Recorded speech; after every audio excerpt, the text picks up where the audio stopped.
name of the Father, the Son, the Holy Spirit. You're invited. You are invited.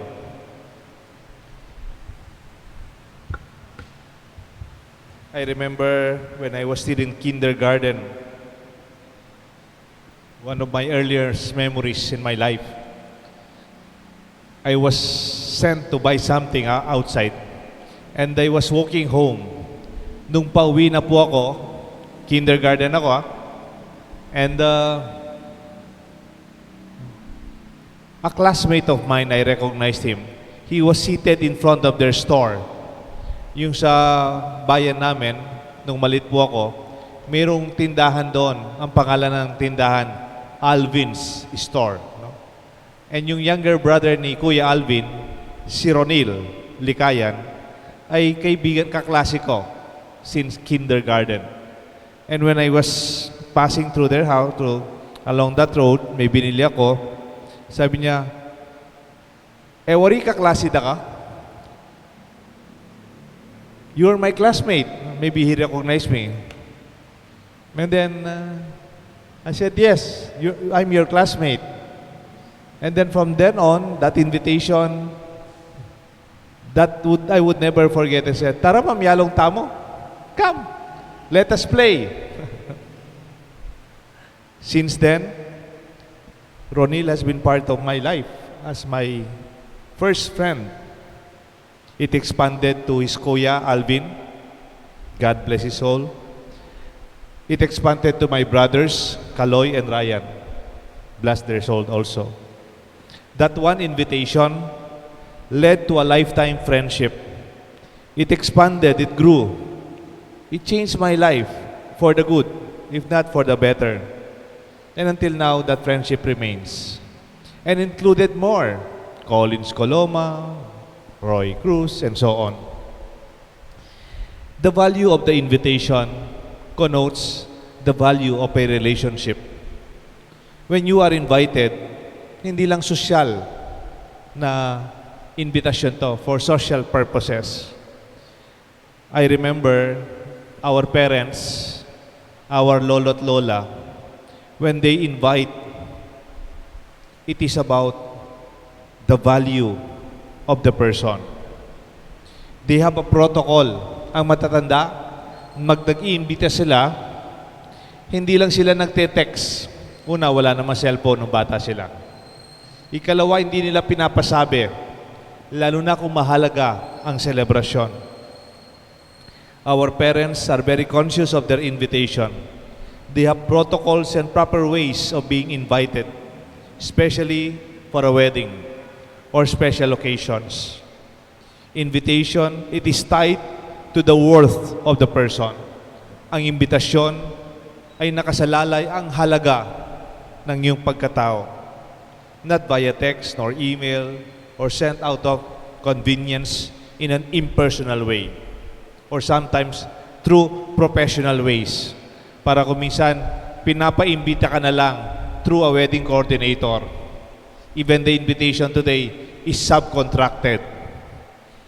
The invitation recognizes and affirms your relationship when done with utmost graciousness and thoughtful ways. Nalala ko, nung ako'y naordinahan, nung ako'y kinasal sa simbahan, if I may say, my parents told me, yatad mo laring imbitasyon mo. Kareng siping tambale, kareng kamag-anak tamo, ika mismo.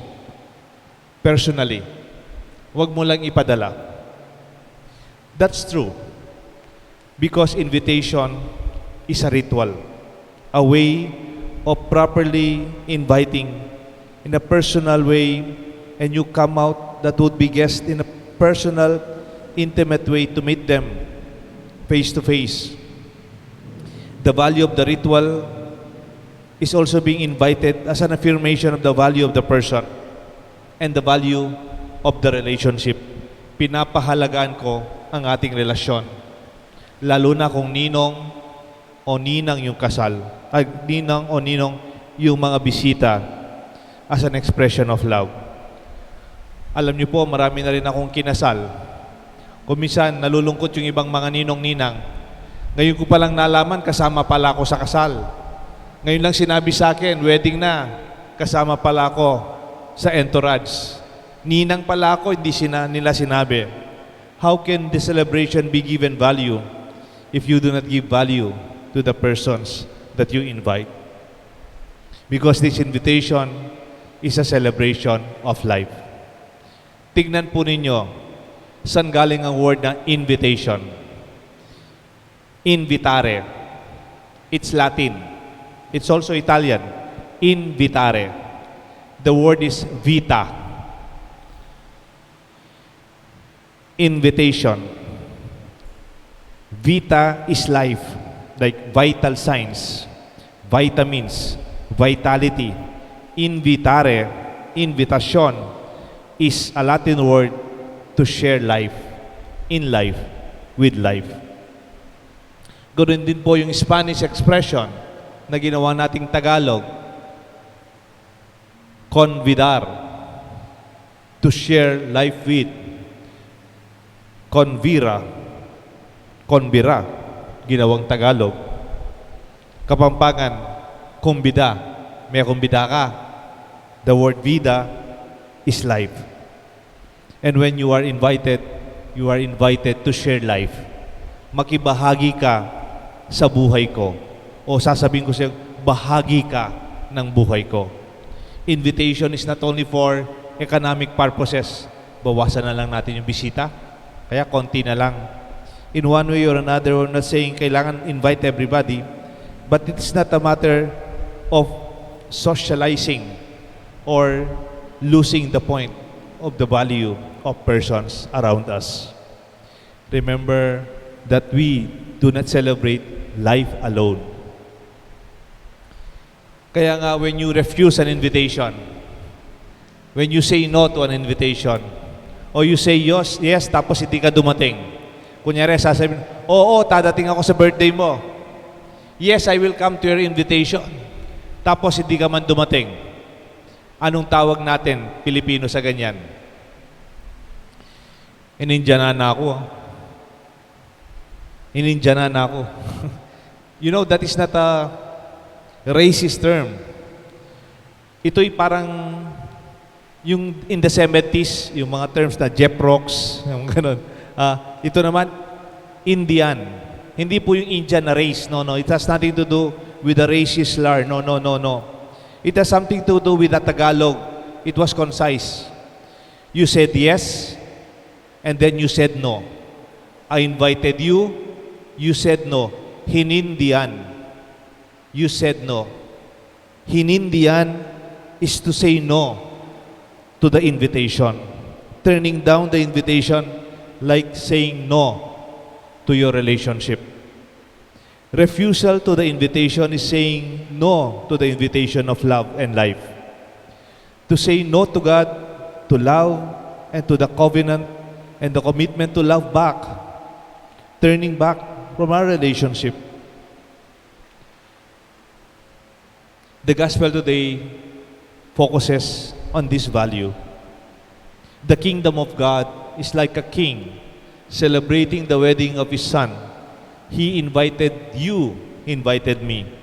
You are invited. But there are times we refuse God's invitation. Why? We must be busy.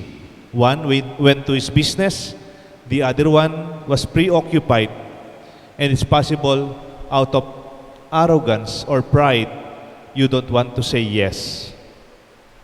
Actually, the gospel is read in the short form, but the longer form, somebody came but did not wear the proper wedding garment. It only represents when you say yes to the invitation, you also give your part. To respond to the invitation is to be responsible. When you say yes, then there's also that opportunity to experience the grace, the joy of the kingdom. Tayo ang nawawalan pag hindi natin tinatanggap ang invitasyon. The invitation remains just the same as our expression. Hindi po pwedeng mawala ang imbitasyon ng Diyos. Hindi nagbabago ang isip ng Diyos sa pagtawag sa iyo. Nung bagong pari ako, ang tawag namin sa mga nagpapare na natapos muna ng engineering, natapos ng CPA, tapos muna ng college, doon pa lang sila pumasok sa seminaryo. Ang tawag namin sa kanila, late vocation. Halimbawa, may kasama po ako, halos kaklase ko po, si Father Joseph Hernandez. CPA po siya. Bago po siya nagpare. Ganon din po yung the late Father Herwin Bulaon. 40 years old na siya nung napatapos sa pare kasi CPA na rin siya. And yet, so sad, 2 years lang po siyang naging pare.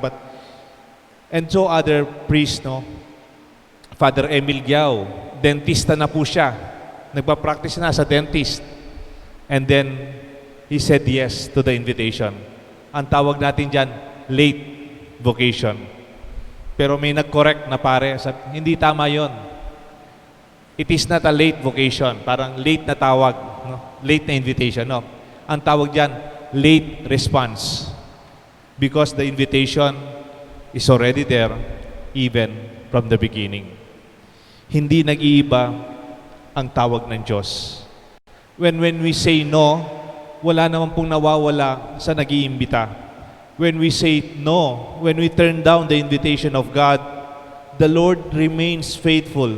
The Lord's invitation is always extended. Hindi nagbabago ang kalooban. Di ba po, remember Judas Iscariot? He was invited to be an apostle. In fact, he's already one. He's one of the 12. Na-invita siya, and he also said yes. But later on, he changed his life. He changed his mind. He left the invitation for the dinner in the Last Supper. Magkakasama na sila. At that evening, was Judas preoccupied with selling Jesus with his 30 pieces of silver. And he ended taking his own life.